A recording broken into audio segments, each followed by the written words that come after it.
नमस्कार, मैं हूं आपके साथ पूर्णिमा मिश्रा। हमारे खास प्रोग्राम क्या कहते हैं नरेंद्र मोदी में आज आपको सुनवाएंगे पीएम मोदी का वो ऐतिहासिक भाषण जो उन्होंने 1 नवंबर 2020 को बिहार के समस्तीपुर में दिया। अपने भाषण में प्रधानमंत्री ने कहा कि एनडीए सरकार का निरंतर यह प्रयास रहा कि कोई व्यक्ति, कोई भी क्षेत्र विकास के लाभ से न छूट जाए। सुविधा, सम्मान और सुअवसर में किसी के साथ कोई भेदभाव नहीं होना चाहिए और यही सुशासन का लक्ष्य है। बिहार के बेटे बेटियां जिन्हें आज मुद्रा लोन मिल रहा है, बैंकों ने जिनके लिए दरवाजे खोल दिए हैं, जिन्हें आईआईटी, आईआईएम, एम्स मिल रहा है, वो आज अपने उज्जवल भविष्य के लिए एनडीए पर भरोसा कर रहे हैं। बिहार का मध्यम वर्ग जिसकी ईज ऑफ लिविंग बढ़ी है, नए हाईवे, नए रेल रूट बनने से जिसकी सहूलियत बढ़ी है, जिसके घर की ईएमआई कम हुई है, जिसे शांति का माहौल मिला है, वो आज बढ़ चढ़ करके एनडीए का झंडा लेकर के दौड़ रहे हैं। साथियों, जिसको आज अपना पक्का घर मिल रहा है, आयुष्मान भारत योजना से मुफ्त इलाज मिल रहा है, दिवाली और छठी मैया की पूजा तक जिनको मुफ्त राशन मिल रहा है, वो कभी जरूरी सुविधाओं के लिए भटकने पर मजबूर थे। आज जिनके पास सरकार खुद पहुंच रही है, बिहार का ऐसा एक एक परिवार, हर कोई परिवार आज एनडीए की जीत का आधार बना है। साथियों, एनडीए सरकार ने आज समाज के उस वर्ग के सपनों को, उसकी आकांक्षाओं को नई उड़ान दी है। जो कभी वंचित था, जो दशकों से मूलभूत सुविधाओं का इंतजार कर रहा था, क्या गरीब से गरीब भी कभी सोच सकता था कि उसके पास मोबाइल फोन पहुंचेगा, बैंक में खाता होगा, बैंक से कभी उसको लोन मिलेगा? क्या किसान कभी सोच सकता था कि उसके खाते में, बैंक खाते में भी कभी नियमित रूप से सरकार पैसे जमा करेगी? किसान हो, खेत मजदूर हो, श्रमिक हो, छोटा दुकानदार हो, इन सब ने क्या कभी सोचा था कि उनको 60 वर्ष की आयु के बाद पेंशन की सुविधा मिलेगी? वो बूढ़ापा सम्मान के पूर्वक जी पाएगा? ये सब कुछ आज हो चुका है और एनडीए सरकार ने ये कर करके दिखाया है। साथियों, बिहार ने, और ये बात पूरा हिंदुस्तान भी गर्व से कह रहा है और हर बिहारी तो गर्व से कहने का हकदार है। वो बात क्या है? बिहार ने, बिहारी है, यही वो पवित्र धरती है जिसने पूरे विश्व को, मानव जात को लोकतंत्र का पाठ पढ़ाया है।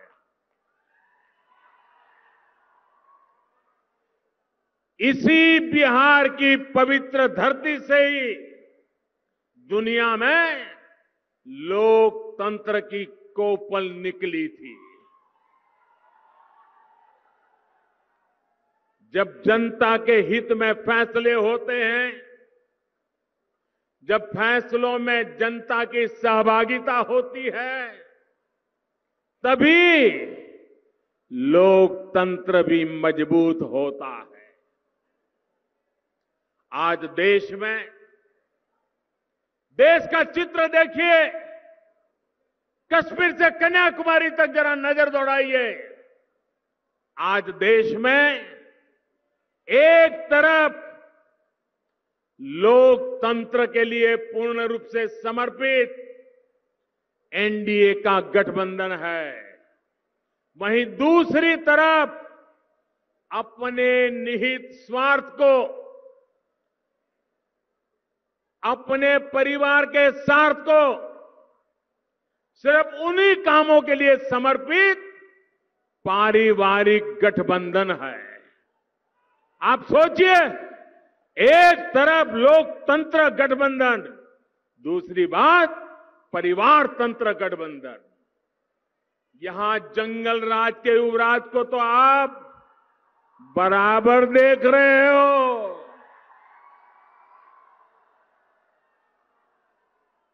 कांग्रेस पार्टी का दायरा भी धीरे धीरे सिकुड़ करके सिर्फ अपने परिवार तक ही सीमित होकर रह गया है। मेरे प्यारे भाइयों बहनों, मैं एक सवाल पूछता हूं, जवाब देंगे आप? जवाब देंगे? सरदार वल्लभ भाई पटेल इस देश के महान देशभक्त नेता थे कि नहीं थे? देशभक्त नेता थे कि नहीं थे? सरदार साहब ने देश को एक किया कि नहीं किया? किया कि नहीं किया? सरदार साहब देश के लिए जिए कि नहीं जिए? सरदार साहब ने पूरा जीवन सिर्फ और सिर्फ देश के लिए लगाया कि नहीं लगाया? सरदार साहब कांग्रेस पार्टी के थे कि नहीं थे? थे कि नहीं थे? फिर भी कांग्रेस पार्टी एक परिवार में ऐसी सिमट गई है, ऐसी सिमट गई है। कल सरदार साहब जैसे महापुरुष का जन्म जयंती थी, लेकिन इस परिवार ने उन्हीं के कांग्रेस के नेता रहे हुए देश के महापुरुष सरदार साहब को स्मरण करने में भी इनके पेट में चूहे दौड़ने लगे। भाई, ये परिवारवाद